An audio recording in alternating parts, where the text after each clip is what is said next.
Waalaikumsalam warahmatullahi wabarakatuh. Perkenalkan, nama saya Zia Eka Sekian. Di sini saya akan memenuhi tugas mata kuliah model-model konseling.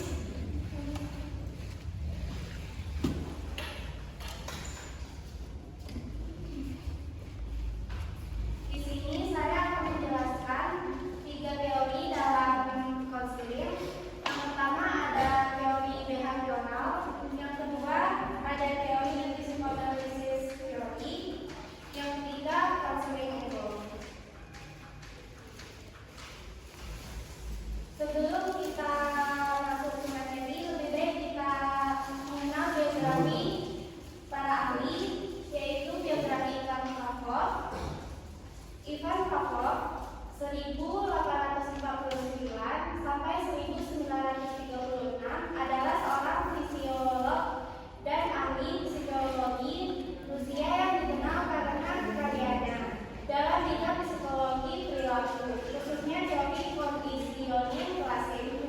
Dia lahir pada tanggal 14 September 1849 di Ryazan, Rusia.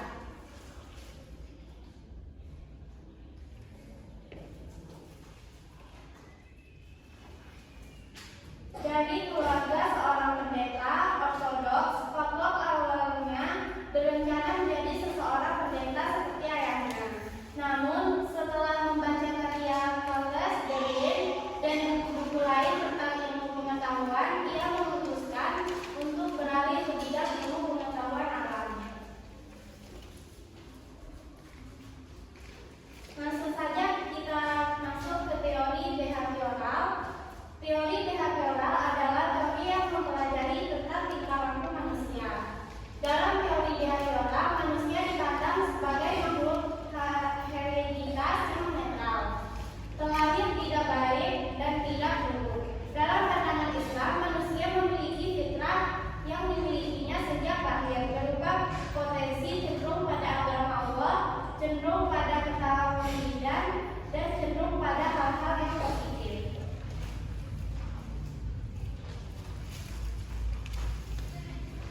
Konseling behavioral salah satu teknik terapi dalam konseling yang berlandaskan pada teori belajar, yang berfokus pada tingkah laku individu serta untuk membantu konseling mempelajari tingkah laku baru dalam memecahkan masalah melalui teknik-teknik yang berorientasi pada tindakan.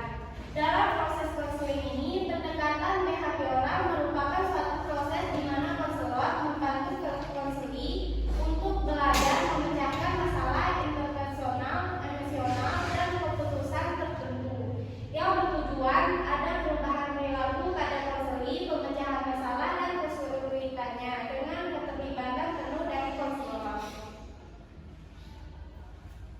Dan kita masuk ke teknik-teknik konseling behavioral. Ada 6 teknik dalam konseling behavioral, antara lain 1. Latihan asertif. Teknik ini digunakan untuk melatih klien yang mengalami kesulitan untuk menyatakan diri bahwa tindakannya adalah layak atau benar. Dan yang kedua, desensitisasi sistematis. Ketiga, pengkondisian aversi. Keempat, pembentukan tingkah laku. Kelima, cover sensitization. Dan 6, tooling. Lanjut kita ke materi yang kedua, yaitu teori psychoanalysis terapi.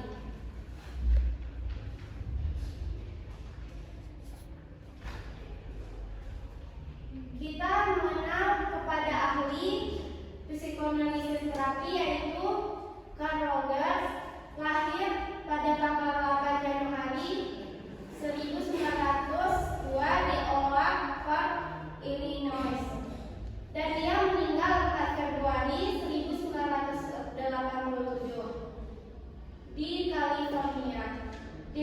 Dia biasa dikenal karena terapi yang berpusat pada klien, orang yang berfungsi penuh aktualisasi diri. Carl Rogers adalah seorang psikolog humanistik yang menekankan perlunya sikap menghargai dan tanpa prasangka dalam membantu individu untuk mengatasi masalah-masalah kehidupannya. Dan ada sejarah person concrete terapi didasarkan pada penelitian yang dilakukan oleh Carl Rogers pada tahun 1902 sampai 1987 yang didesain untuk meningkatkan keterbukaan, pertumbuhan, dan perubahan dalam memahami proses konseling. Dan selanjutnya ada konsep dasar teori konseling Carl Rogers, psikologi Carl Rogers yang berpusat pada orang menekankan pentingnya membangun hubungan terapeutik berdasarkan empati, rasa hormat, dan keaslian peran terapis adalah mendukung dan mendorong proses penemuan diri klien tanpa mengganggu atau mengubah arah pembicaraannya.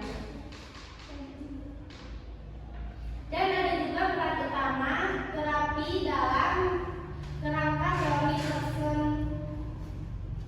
psikoanalisis terapi, yaitu 1. Penyedia kondisi yang menghargai klien, 2. Empati, 3. Komunikasi, dan 4. Pemberian aman, 5. Fasilitator bukan pengarahan, dan yang terakhir pendukung pertumbuhan dan aktualisasi diri.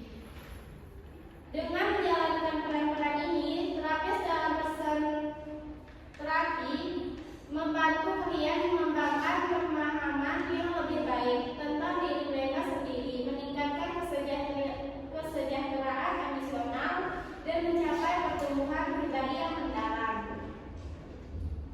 Dan ada pun tujuan terapi, yang pertama meningkatkan kesadaran diri, yang kedua mendorong aktualisasi diri, yang ketiga meningkatkan fungsi emosional, dan yang keempat mendorong kemandirian, kelima mengurangi kecemasan dan konflik, dan yang keenam mencapai potensi yang penuh, dan yang terakhir yang ketujuh meningkatkan hubungan antar pribadi.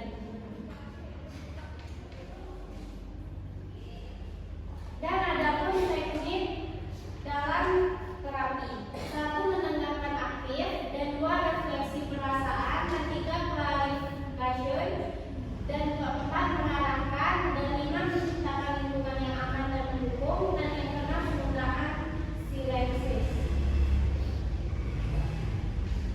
Dan ada prosedur terapi. 1. Membangun hubungan. Pada tahap awal, fokus utama adalah membangun hubungan yang kuat antara terapis dan klien. Hal ini melakukan pendengaran dengan empati, menunjukkan penghargaan tanpa syarat, dan bersikap otentik. Dan yang kedua, eksplorasi diri. Klien didorong untuk mengeksplorasi perasaan, pikiran, dan pengalaman mereka. Yang ketiga, pengembangan kesadaran diri. Melalui eksplorasi dan refleksi, klien mulai mengembangkan kesadaran yang lebih besar tentang diri mereka sendiri.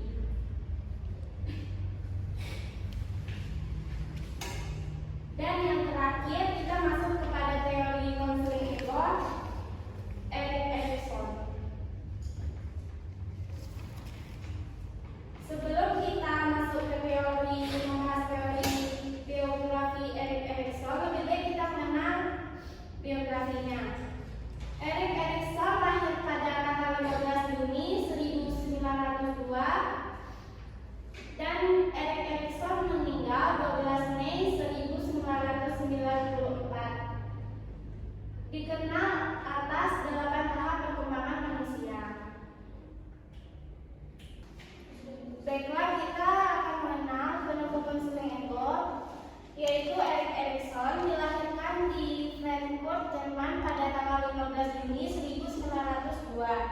Ibunya bernama Paula Abrahamsen yang berkebangsaan Yahudi. Saat Erik Erikson berusia 3 tahun, ibunya menikah lagi dengan seorang dokter bernama Tudor Humberger.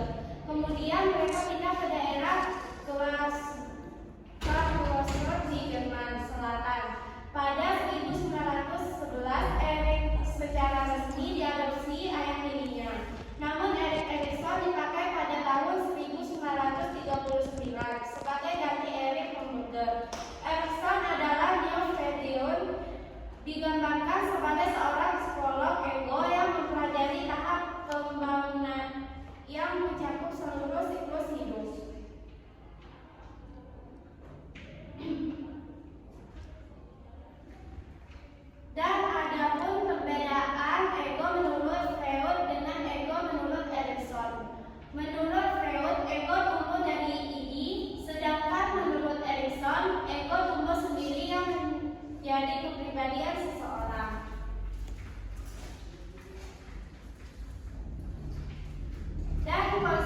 konseling ego memiliki ciri khas yang lebih menekankan pada fungsi ego. Erik Erikson membangun di atas konsep Freud pada tahap perkembangan, memperluas target sendiri melalui seluruh siklus hidup dari lahir sampai mati.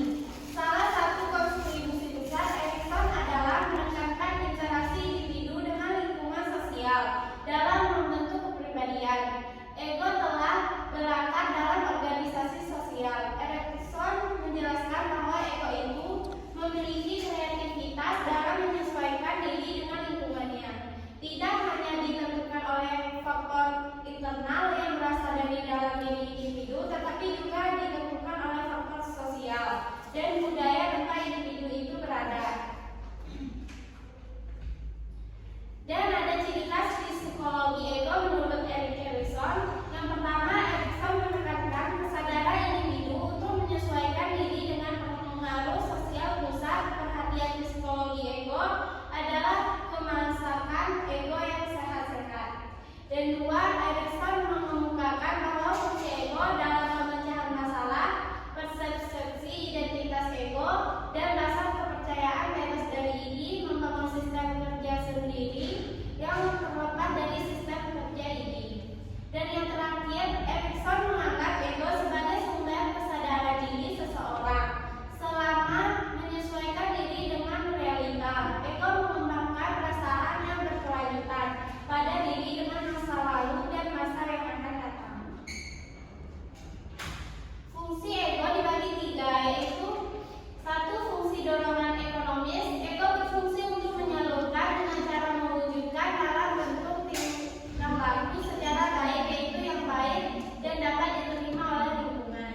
Yang kedua, fungsi kognitif ego berfungsi pada diri individu untuk menerima rangsangan dari luar kemudian menyimpannya. Setelah itu dapat mempergunakannya untuk suatu keperluan. Dan yang terakhir, fungsi pengawasan ego ditekankan sebagai fungsi kontrol. Maksudnya, ego tidak membiarkan tingkah laku seseorang itu sembarangan, tapi hendaknya mereka merupakan tingkah laku yang berpola dalam menurut aturan tertentu.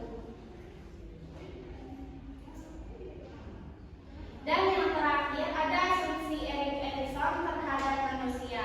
Erik Erikson beranggapan bahwa manusia tidaklah bertingkah laku berdasarkan pada inisiatif atau semata-mata memenuhi kebutuhannya. Manusia tidaklah didorong oleh energi dari dalam, tetapi manusia itu lahir ke dunia untuk merespon perangsang yang berbeda-beda.